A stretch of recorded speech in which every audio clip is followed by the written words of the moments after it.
Hello everybody.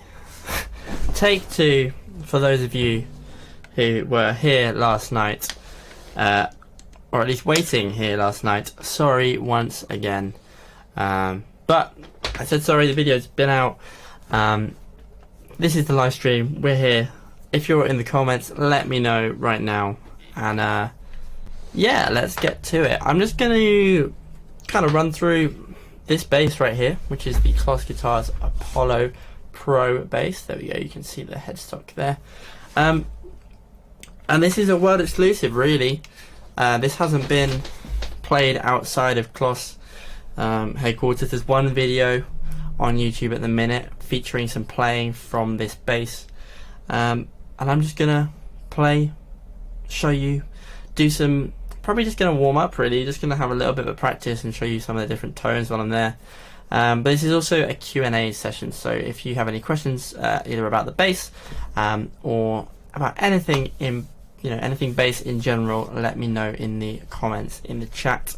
If you're watching on the replay, leave any questions in the comments as well. I'll try and get back to those. But yeah, that's the idea of this session. Anybody who's here, anybody who's live, just let me know. And yeah, I will get started, just play a little bit, do a little bit of warming up. So here we go. This is the Klos Apollo Pro preview really, and I thought it might be nice to do ahead of the full review video, so that will come a little later on down the line. But yeah, so while I kind of just wait for people to tune in, let me know if you're here, when you're here in the comments, and while we're waiting, I'm just going to play a little bit, do a little bit of warming up, and you'll just be able to hear this bass, ask any questions. I'll talk about a few of the different features that make it unique. I won't dive full into full review territory because that's what the later review is going to be for, but here it is, the Klos Apollo Pro bass. So I'm just going to do a little bit of warming up. This is just on both pickups, bass and treble right down the center, on the passive mode, which I'll get to in a minute. It's not strictly truly passive, but this is the passive mode. Just gonna tweak the position of the camera a little bit so we get a bit more bass and a little bit less me. There we go, that's what we want. And this is running through my Aguilar DB751.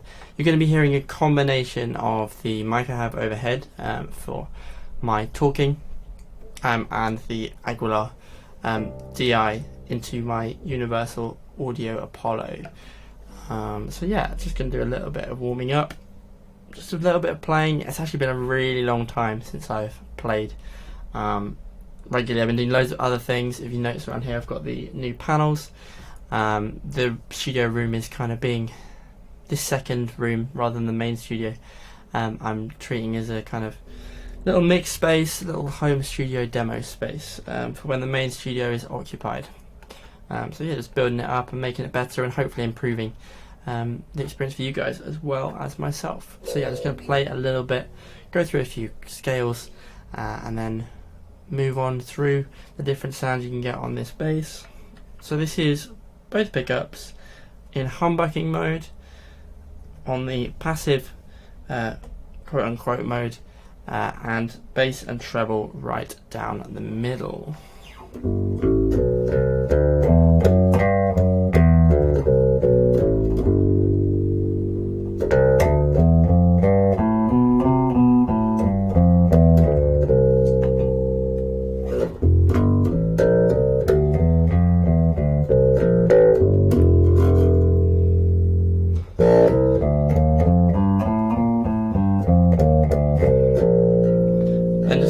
To the second mode, which is the fully active mode. Just kind of go through my little scales, little warm up things, and also change the sound at the same time, having to play around really. Just really warming into the day, getting the hands nice and stretched, keeping it simple.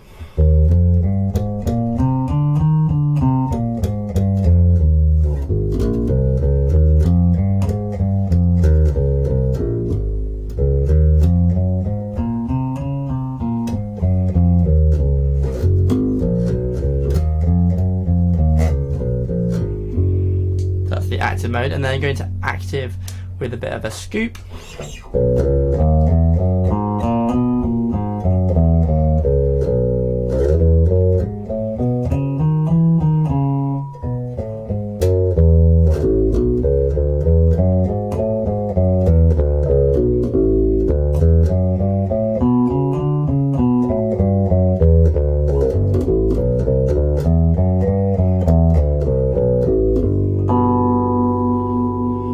A little circular fist exercise I think I showed you guys a couple of weeks ago.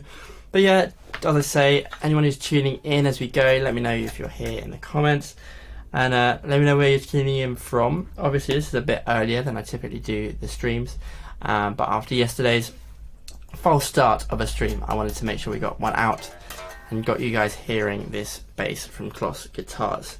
So that was just an idea of those pickups on their 3 different toggle switch settings. So the bass features Fishman active electronics, and they're Fishman Fluence pickups designed to have various different tones. So you have different voices that are controlled by this mini toggle switch here. I hope you can see that. And in the top position you have what they call the passive mode, which is kind of a Fender recreation. Fender recreation tone.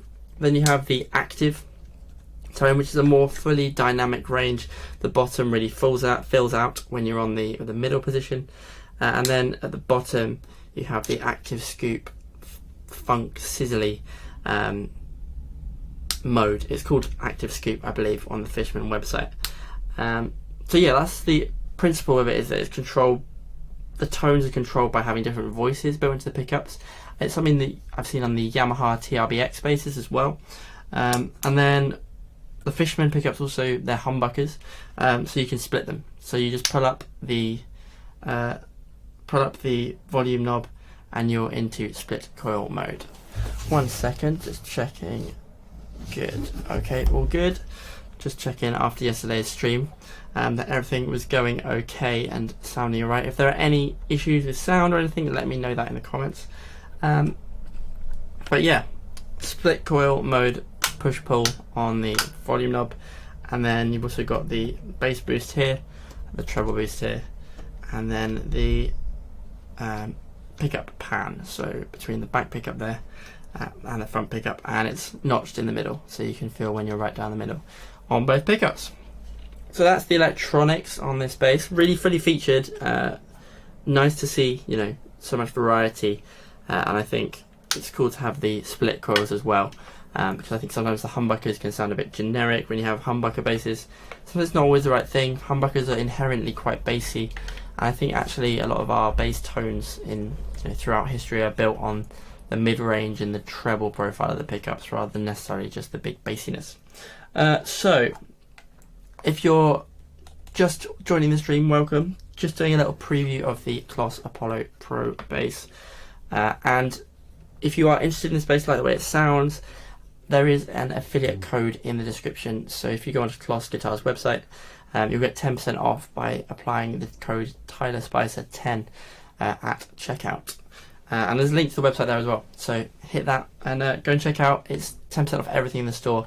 I checked last night, and yeah, everything that I put in the basket got 10% off. So lovely stuff, and saves you guys a bit of money. So this is the single coil mode, both pickups. I'm just going to run through the minor scale version of that same exercise, keeping it nice and simple, warming into the day. It's been a while since I played regularly. I've been playing a lot of guitar, a lot of keyboard, a lot of everything else except bass in the studio. So here we go. Split coil pickups in the passive mode, and I'll switch through those different settings on the way around.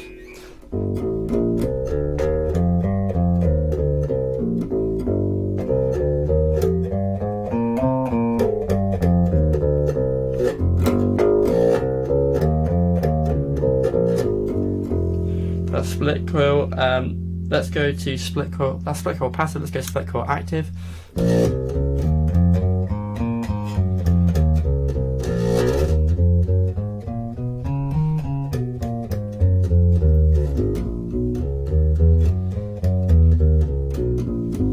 Then let's go split coil with the sizzly mode.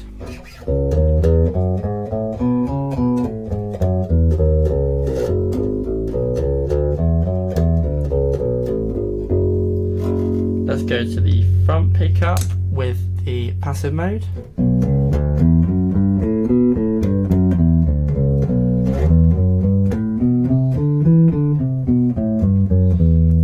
Back pickup with that passive mode.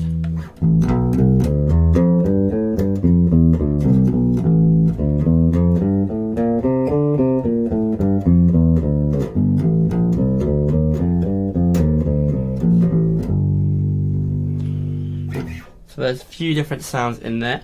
Let's switch over to back to the humbucker mode. Put the tone right down there, the pickup blend right down the center. Back to the passive mode and just do a little bit of boosting and cutting with the bass control. Maybe going to do just a little bit of chromatic stuff. My fingers feel really tight this morning. So just going to spread it out a little bit, do a little exercise like this, just all the way up and across and down.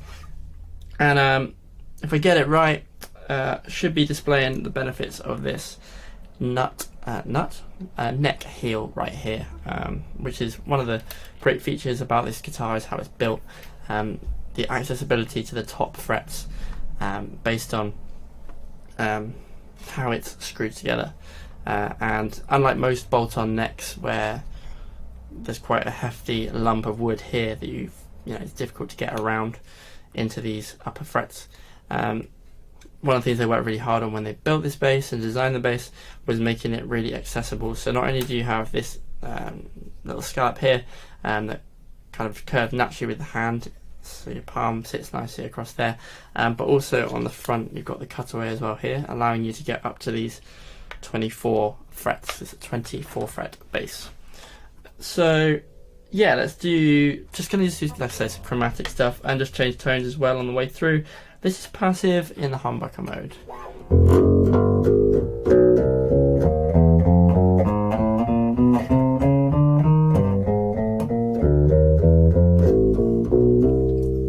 Let's add a bit of bass boost.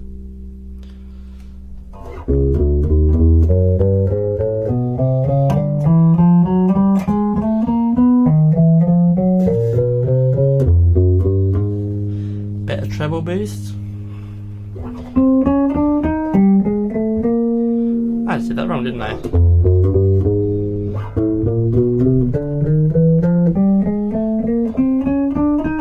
These are the top ones.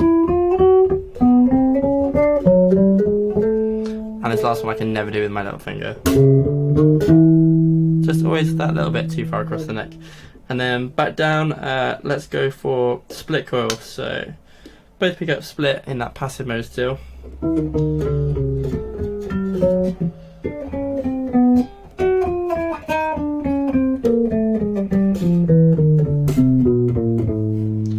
That's with a bit of bass boost. Let's go to the active voicing. And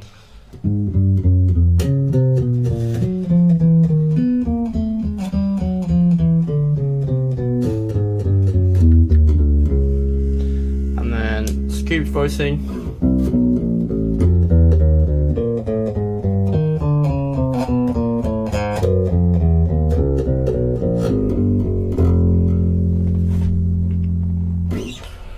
So that's a few different sounds there. I think with the active voicing you got extra sizzle with that bass boost and that treble boost. But I like the single coil mode on this, gotta be honest. As you know, I'm kind of Sadowski Fender type guy. I like the front humbucker on its own. So that's toned forward, pan pot forward, volume all the way up. And in the passive mode, I do like this kind of thing.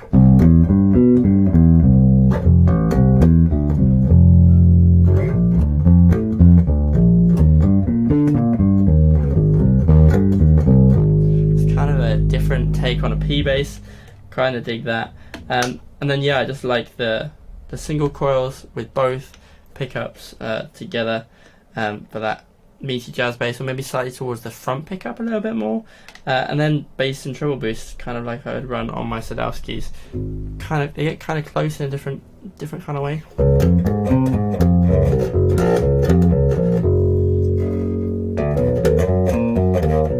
volume drop off, unfortunately, but that's the nature of switching to single coils.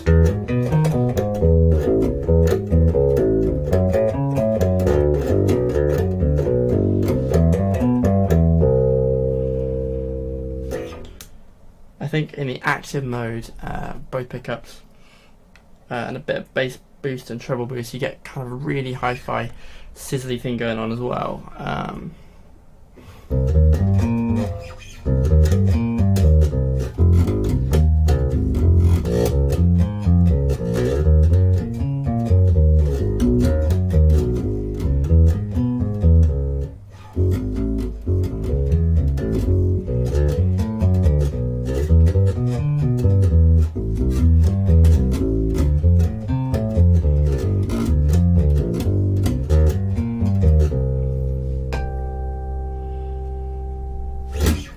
So let me know if you have any questions in the comments below.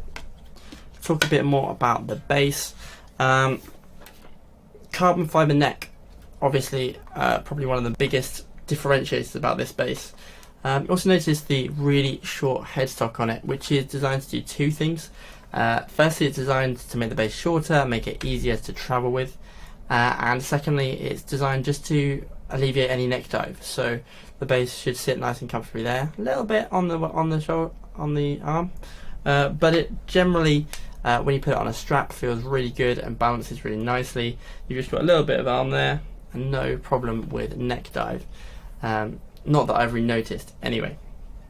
As I say, it's designed to be a travel guitar. So one of the features is that when you get the bass, it's actually in two pieces. It's shipped in two pieces, and the case is designed to be in two pieces. So the idea is when you get it, you bolt it together. As I was talking about, this neck joint, really nice neck joint, makes it super simple. You get this cool little baby screwdriver that makes it easy to fly with. No problem with that. No problem with, you know, going on with dangerous objects or anything. It's just this tiny little stub of a screwdriver, and easy to assemble the bass. You just simply put the two pieces together, screw it in. And it comes in a cool gig bag, so I'll show you the gig bag while I'm here talking about this. The gig bag looks like this, and so this is for the neck. The idea is that you leave the strings attached to the neck, and the neck gets stored in here when you want to travel, if you want to fly with it, anything like that. Make it nice and small, keep it compact, and then the body of the bass goes right in here. So it's super simple, and it's not particularly padded, this bag, but it's really well featured. The reason it's not very well padded is because the bass doesn't need it. You have an older body on the bass, but the carbon fiber neck is really strong, so it's really highly unlikely it'll ever get damaged. So that's why this little pouch here is absolutely fine for storing your neck, and you get a little bit more protection for the body here. But yeah, the idea is when you fly, you just fold it over like this, and there you go, that is your bass. It's in a kind of rucksack mode, and then when you're just gigging around town, you don't need to have it in that format. You don't want to be putting it together at the gig. You just put it in the gig bag like this, and you've got a great gig bag.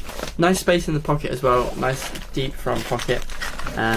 Always worth getting that front pocket as deep as possible, I think, so you can put in your Class D amps and things like that. So yeah, that's the gig bag, and really like it. Ribwin, my man, hello. What's the neck profile like in terms of width and playability? The neck profile is something worth talking about and discussing. It's a U shape down at the bottom, so we've got a kind of thicker U down here, which I really like. I think it's really comfortable. I like to be able to dig in a little bit down at the bottom of the neck. And then as you come up the neck into this kind of as you come up into this area, it's all a little bit thinner, widens out. It's kind of a jazz bass profile down at the bottom in terms of width, and yeah, just widens out a little bit, tapers really nicely into this slightly flatter, wider C shape, but it's super comfortable up here. There's something slightly square about the neck, but I really like it. It's not dissimilar. Well, it's the combination of the U and the C, really. The U gives you that flat-sided edge to the neck when you're in this area, and it's kind of flat all the way up to here, and just there it starts to fade away from being flat into more of that rounded C shape that we're all used to. It's not an oval shape like my P bass, which kind of the neck's wider than the fretboard at points, so the neck actually comes out kind of here on my P bass, but with this bass it just tapers really nicely, and then you're really into C territory here. But yeah, there's a slight U-iness to the whole neck, where right here there's kind of a squarer edge, but I personally actually really like that feel, and I really like it on even bigger necks. But I think it makes it interesting as a feel, but also very comfortable for me. Whether it be the same for everyone, I'm not sure. But just I do love the transition. It makes it really easy to play. So yeah, that's one of the things I mentioned. When it comes to the setup, it's set up a little bit low for me. I haven't had the bass very long, but it's set up a little bit on the low side. But obviously most people like that. I personally like to dig in a little bit more. So I am struggling a smidge with playing some stuff comfortably, because I'm trying not to make it buzz and ring out too much. Just because of the force of my technique on the right hand compared with my left hand, just makes it a little bit more difficult. So I think before I do the full review, I will tweak the action, make it a little bit more comfortable. At the minute I'm kind of treating it very tentatively, in a way that with another bass I'd kind of dive right in and just be, you know, kind of fight it a little bit more. This is feeling delicate in terms of the action, but the actual construction and everything is really good. And for most players, you know, most people like a low action, so it's ideal really.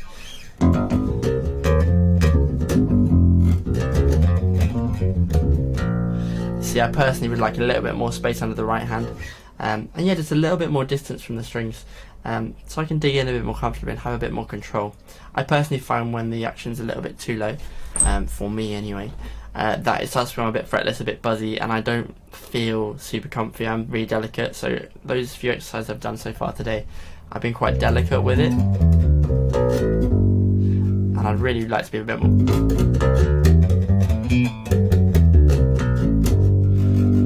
But I'm aware of kind of the buzziness, but that's nothing that can't be alleviated by a little tweak of the action.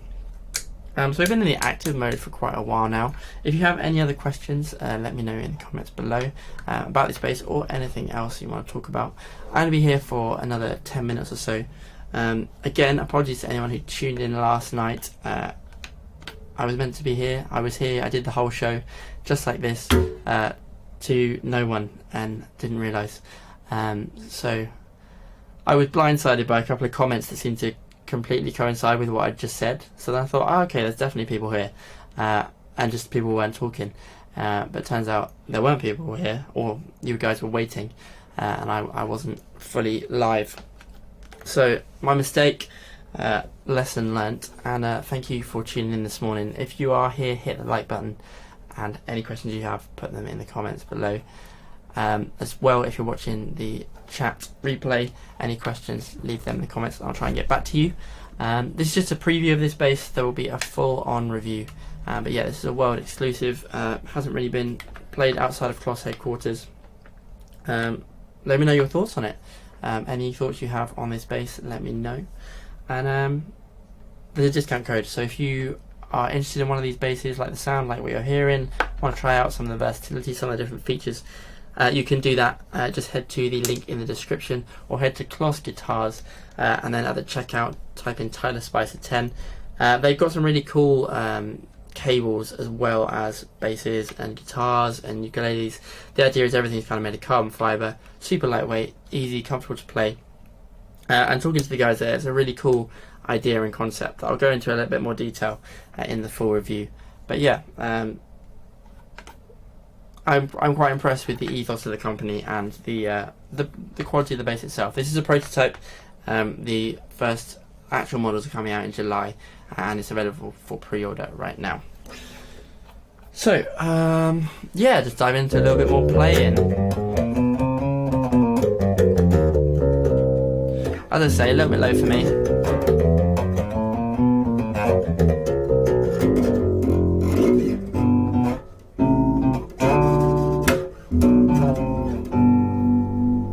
Again, keep gravitating towards that single coil mode. This is the humbuckers again.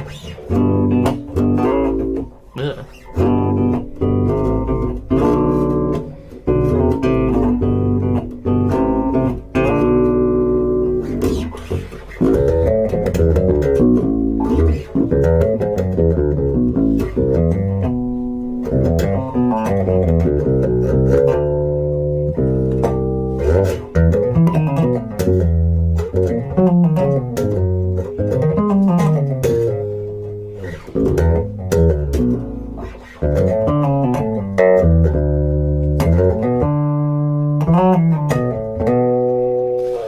Again, as I say in this video, just pretty much warming up, playing around with the bass, getting comfortable with it, getting used to it, playing a few of the things I know, playing scales and things like that, just to really find every area of the fretboard and try and understand the bass itself.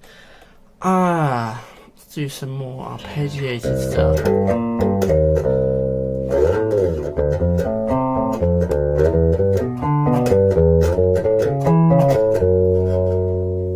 That's a bit of bass roll off, a bit more bass back in, back pickup, bass boost and treble boost on the passive mode. Always go into that passive mode really. Plenty of volume on that one.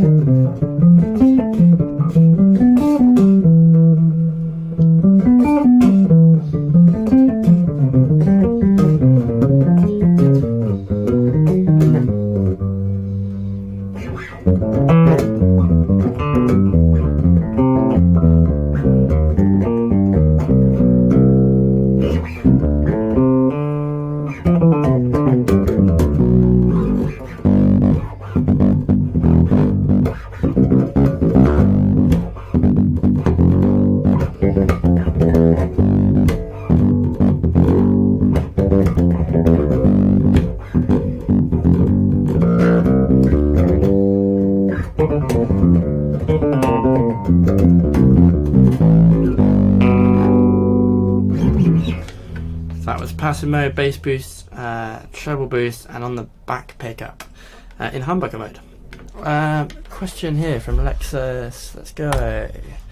I started playing bass 6 months ago, first instrument, and I really struggle with using my ring finger and pinky. Do you have any specific exercises I could do? Typically, wouldn't use them, to be honest. Very few players do use the ring finger and the pinky finger. There we go. Second hour, because I feel like it's holding me back to be honest next level. And thank you, appreciate that. Yeah, it can sound really big, this bass, but the idea is really to have loads of different sounds in it. So back to your question. Typically most players don't do that, and there's very few that do. Yannick Gizdala plays with, I think maybe all of them, or no, I think it's maybe just the three. The thumb, the first, the second, and the third. So that'd be the ring finger. Pinky finger typically doesn't happen. That's just more of a classical guitar thing. If you're playing a 6-string bass, it does make a bit of sense. Really, it's about kind of consistency of doing it. If you want to have it and add it to your repertoire. One of the Billy Sheehan things to do is to play with 3 fingers, doing the kind of basic things that you do. So I haven't done this for ages, mind you, so I'm probably gonna do it really badly now.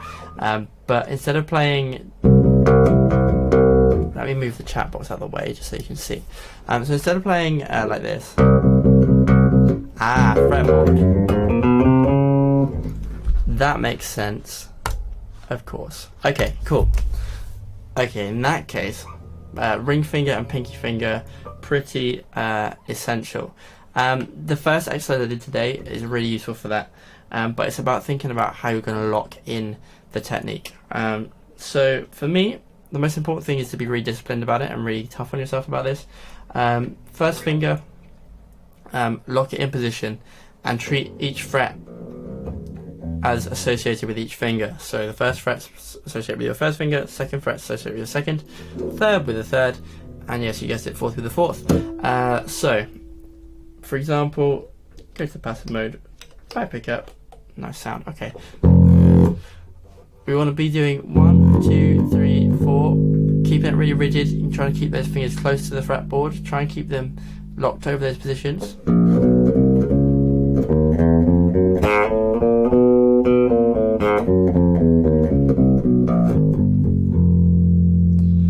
And that's the way to do it, is to keep disciplined with which fingers are going onto each fret and make sure you use them. So if you are doing an exercise here like pentatonics to help strengthen the third finger, this is really good. So one of the very first exercises I used to be told or taught to do was this. So say starting on A on the 5th fret.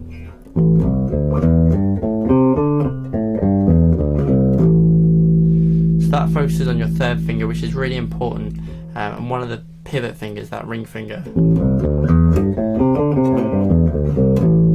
And because of its relation to other notes on the fretboard, it's probably the most important relationship you can get going on the bass. So be really disciplined with it. Keep your first finger always 2 frets apart from your third finger, wherever you're doing whatever you're doing on the bass, because you're going to need that third finger to do things like octaves, fifths, super important. So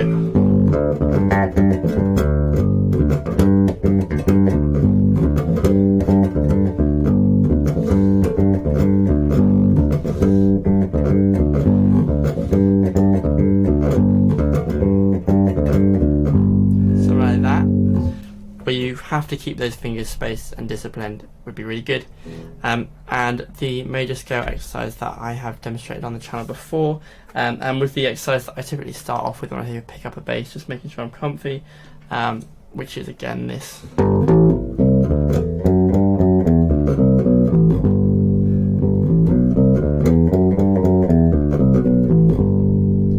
But the most important thing is staying in one position, crossing the strings, and making sure that one finger is associated to each fret, and not deviating from that. My first bass teacher that I had when I was between 14 and 14 to 18 actually, he used to brutally make me keep doing things until I did them right 100%. So if I ever got it wrong, he'd make me go back and start again. So those major scale exercises, for example, if I got one note wrong or fingered it wrong, I had to go right back to the start and play C again. So it's just about discipline and making sure you're doing it and don't cheat yourself. So if you do find yourself doing, say, sorry, I'm going to have to make myself do it wrong now, which is always harder than doing it as you've taught yourself eventually, isn't it? So I'm going to do the same exercise. I'll do the pentatonic one. If, say, I'd done it like this, second, first,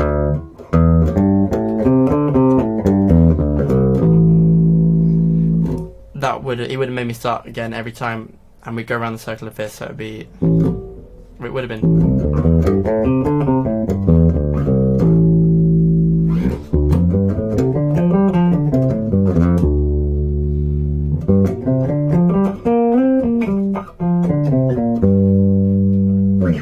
And so on. So I would have had to do all of them and start it again and again and again, because it would have been one after the other. But yeah, be tough on yourself. Don't let yourself do that. That's uncomfortable anyway. Keep the hand comfortable, keep the hand relaxed, and just associate one finger to each fret. That would be the best piece of advice I could offer for that. And yeah, so that's the active mode we're in at the minute. As I say, when I talk about these modes, they're all voice switches, so rather than being active and passive pickups, it's an entirely active system, and the voice switch dictates the type of sound. So on the front it is in passive mode, in the middle it's an active mode, and bottom it's active scooped mode. But the passive mode isn't passive as such, it's just more of a Fender type tone to my ear. So yeah, hopefully that has helped. Let me know any thoughts you have or any questions you have. I'm going to be out of here in just a couple of minutes. But yeah, this is just a little preview of this bass, letting you guys hear it, seeing what you guys think, and also yeah, just a bit of a Q&A and me warming up. It's been so long since I've sat down and played properly. It feels all really super rusty, and I've got a gig for the first time in ages on Monday. So been doing rehearsals, but you know, you kind of keep it simple in a rehearsal. You don't need to do anything too fancy. But yeah, just trying to stretch out. Over the course of lockdown, I've been playing a lot of other instruments, doing a lot of other things.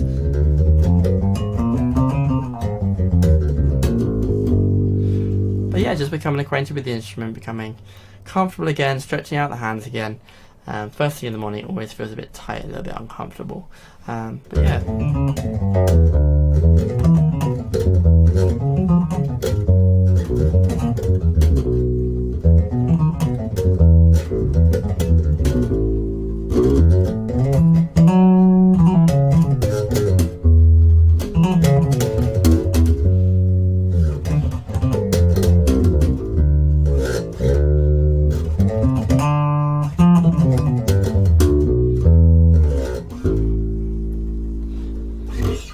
One thing worth mentioning is that this bass has got an ebony fretboard, so you have the carbon fibre back neck, and then an ebony fretboard, which joins really nice and tight and deep in here, as you can see from the bolts, and so that kind of, the ebony finishes a little bit deeper than you would typically find on a Fender or any other bass. But yeah, it's a really nice solid fitting neck.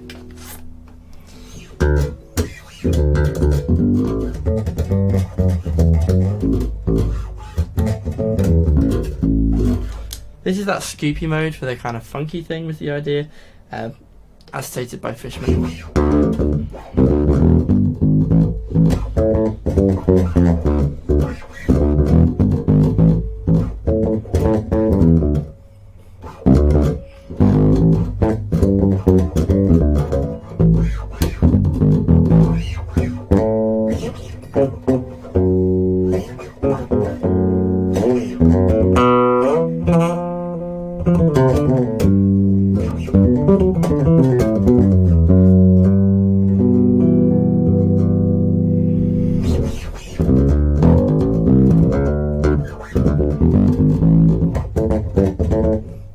Then back pick up on single coil with the scoopy mode.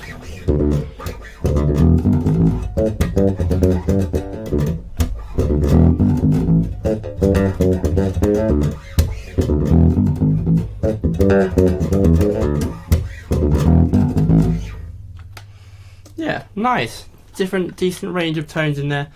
For me, as I say, I just need to raise the action up a bit, get a little bit more comfortable with a slightly higher action. And yeah, I feel a lot more comfortable in myself, in my playing and everything. And it's just a reminder that, you know, adjustability is really important on a bass. Having a good bridge like the bridge on this bass, that's really smooth, quick release and easy to get up and down, get that little bit of extra height in the strings if you need it, is important. And quite often the reason might be, you know, the reason you don't like a bass might just be that it's not set up for you. And to be honest, I'd always think it's worth you trying that out yourself. So I might do a video on just setups and what to do on that front, because I think that can really change your perception of a bass, whether you're doing it yourself or someone else is doing it for you, because someone else will set it up how they think it should be set up rather than how you do. When I first started playing, my dad used to set up all my basses, and he used to set them all quite low, and then I started playing upright bass and started playing more jazzy things and started just, you know, play different basses that came set up in different ways. And it was the ones that were set up a little bit higher that I really enjoyed and really felt like me and felt comfortable and felt like I could dig into them. So that's what I've been doing, and I always set my basses a little bit higher than most people would want them. But that makes me feel really comfortable. It means that I can slide up into a note, not worry about fret noise, fret buzz, all those sort of things. My fingers are quite strong from playing upright bass, and so I actually like to have a little bit more fight from the instrument. It's not making it uncomfortable for me, but just makes it a little bit more of a process that I can dig into. So yeah, it's always worth checking out setting up your bass yourself, and not necessarily always paying someone else to do it for you, because you need to find out what you like. And it's simple. You simply put an Allen key in the end of these, turn it to the string height that feels comfortable for you, and then you know, and then you just measure it. And then if you do want to get someone else to set it up in future, you can tell them, oh, this is my measurement, you know, I want it to be this far from the fretboard on each string, and what you want it to do, whether you want it to follow the radius of the bass or not. There isn't a radius on this bass really, it's super duper flat. Well, there's some radius, but it's a pretty flat neck, which you'd expect from most modern 24 fret basses. But yeah, my intention is to give this a bit more height, and then I'll be ready for the full review, dig in. Very kind, my man. Thank you, my man, really appreciate that. Thank you for tuning in again. Yeah, much appreciated. If anyone has any more comments, let me know. I'm going to disappear in the next 5 minutes or so. But yeah, this is the Apollo Pro bass from Klos Guitars, and I'm very pleased that they've allowed me to be the first YouTuber to review this bass, talk about this bass. This is the prototype model. They're available for pre-order, and they'll be out in July, sorry. You can pre-order them now on the website, and if you use Tyler Spicer 10 as the code at checkout, you'll get 10% off anything in your basket. So if you want to go and buy some strings, t-shirts, hats, I I can't remember what else there is in there. It's t-shirts, strings, hats, as well as the basses themselves, guitars, ukuleles, and they're all made of carbon fibre. Or to some extent made of carbon fibre. On this bass it's the pickguard and the neck, or the body. But yeah, it's a carbon fibre is the Klos concept. Lightweight basses, lightweight instruments that are super durable and robust, and they sound pretty good too, if you ask me. So yeah, 10% off Tyler Spicer 10 is the discount code, and just find them on Google, or if you head to the description you can click on the link and it will be there. As I say, anyone with any more questions, drop them in the chat, and I will just be playing away. Thank you, Keith. I'm sure the guys at Klos will be pleased to hear that. For me, I think when I first looked at it, I was thinking, I'm not sure if I dig it or not. It's got this Music Man Stingray 5-esque scratch plate, but made of carbon fibre, as you can see there. I also need to give it a polish, as you can see there. I've been digging into it a little bit. And yeah, at first I wasn't quite sold on it, but I think over time it really grows on you. And the reasoning for everything is great. Talking to the guys there and the design team and why everything is built like it is makes a lot of sense. But I'll dig into that a bit more in the review. But yes, thank you for being here, Keith. What we're going to do, a bit of front pickup with a bit of bass boost. Just going to play through a few more things, get myself a bit more warmed up. And yeah.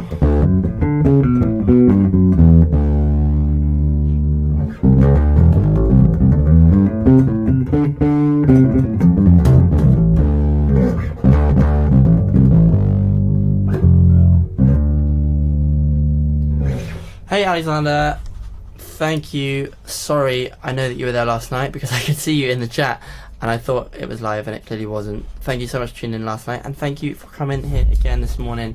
Really appreciate you sticking with me. Much appreciated.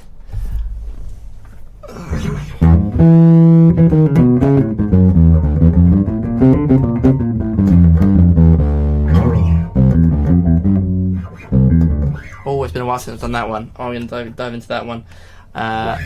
Little bit less bass. We're on the front pickup, humbucking modes. This is kind of the P bassy thing, which of course I dig. If anyone's seen me on this channel before, which probably you all have.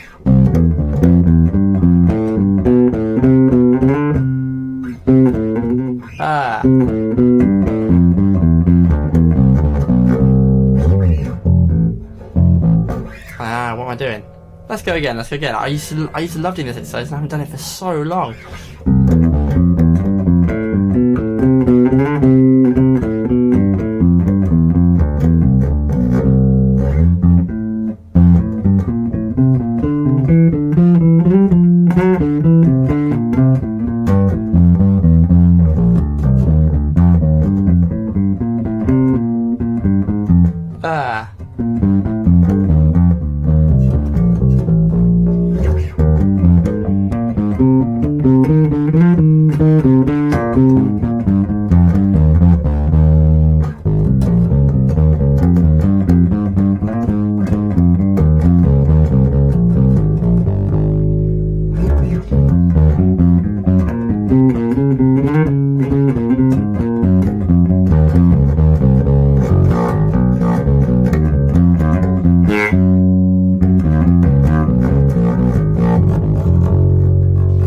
You guys can hear that, but that top string is just that smidge bit too low for me, my technique and everything.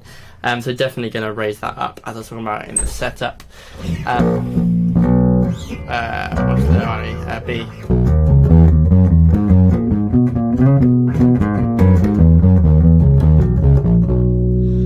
Go to the back pickup for the similar thing, same amount of bass, same amount of treble, still on that passive mode. I can't get out of this passive mode, can I? Oh, switch it to active mode. This is the active mode.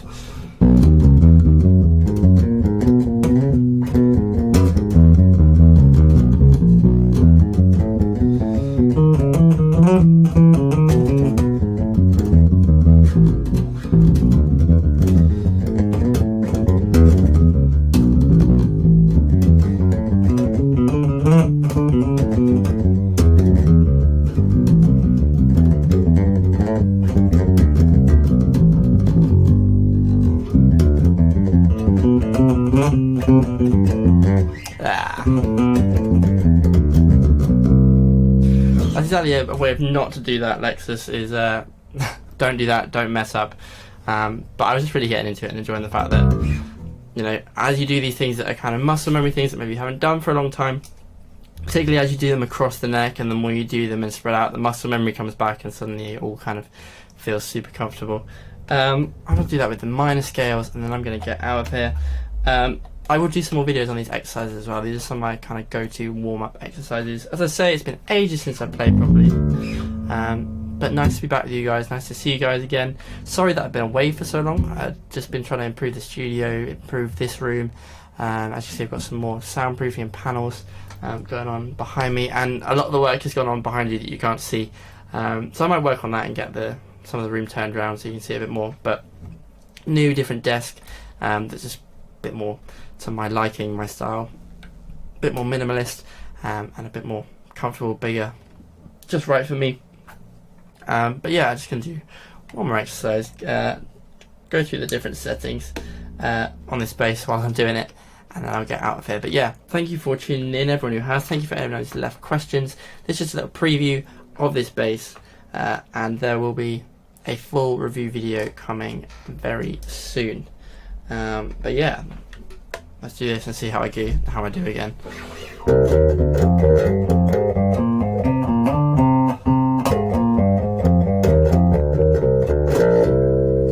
This one's going to be a long one.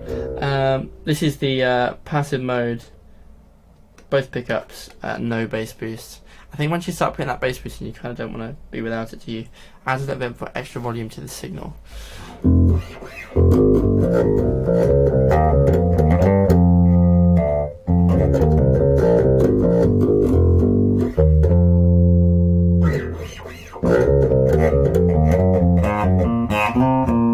Again, that top string just a little bit too low.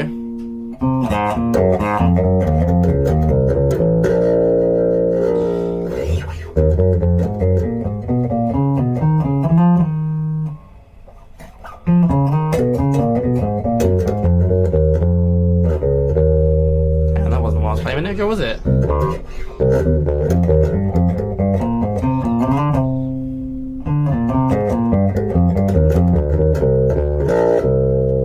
What am I doing? Let's do this right. Always take it slower if you're getting it wrong.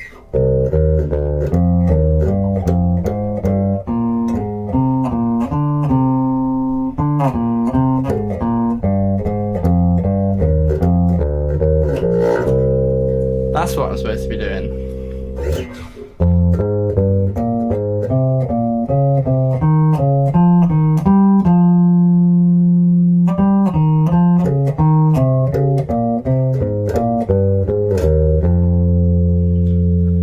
This is the active mode on both pickups with a bit of bass boost, and we're in humbucking mode.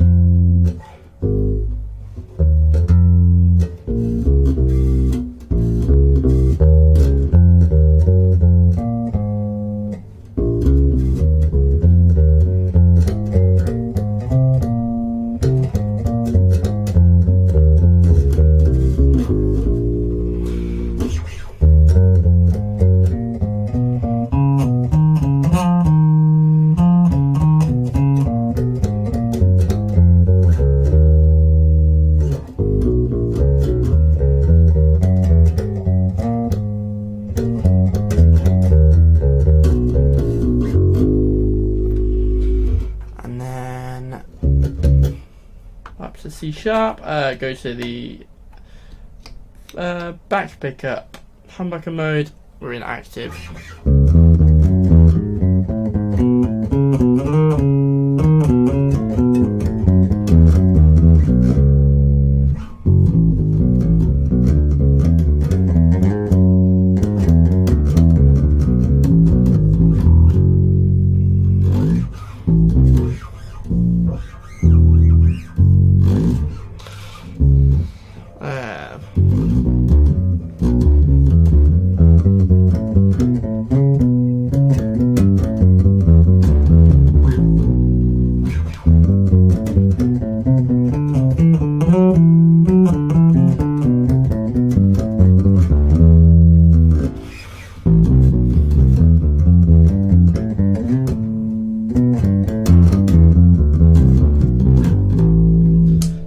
Scoopy Sizzly mode on the back pickup. There.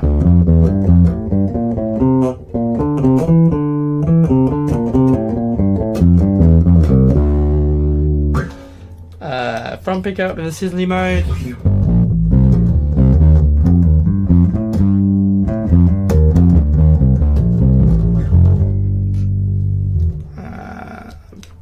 Both pickups in the Sizzly mode.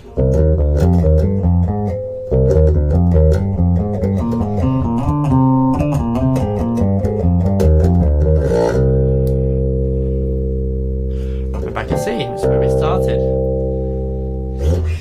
So yeah, there we go. There's a few different things. As I say, quite hard to actually. This is going to be a real difficult one to review, as I typically do it with the breaking it up and playing one after the other, because there's so many different voicings. So yeah, I'll have to think about that. Best way to do that. It's gonna be a long video otherwise. But yeah, here we go. This is the Klos Apollo Pro Bass. Thank you guys for tuning into the live stream. Good to see you all. Thank you for putting up with me practicing, warming up a bit. I'm feeling a bit better, a bit looser after that. So it's always good. As I say, it's been a while. But thank you for putting up with me. Thank you to everyone who came last night and I wasn't there. Sorry, I hadn't hit the live button properly. It wasn't all working properly as it should, and I thought it was. So apologies for that. And this was a preview. If you want to buy this bass, you can do so. It's linked in the description below, and there's a 10% off discount code if you want to save 10% off anything at the Klos store. You can do that. Put Tyler Spicer 10 in at the checkout. I will see you guys very soon with some more videos. Got some more reviews coming. Lots of people have been asking me to review different things, so they're all coming out. And yeah, I will see you guys very soon. The review of this bass will be out in the next couple of weeks. Thank you for tuning in, and thank you for sticking with me. And I will see you guys soon. Bye.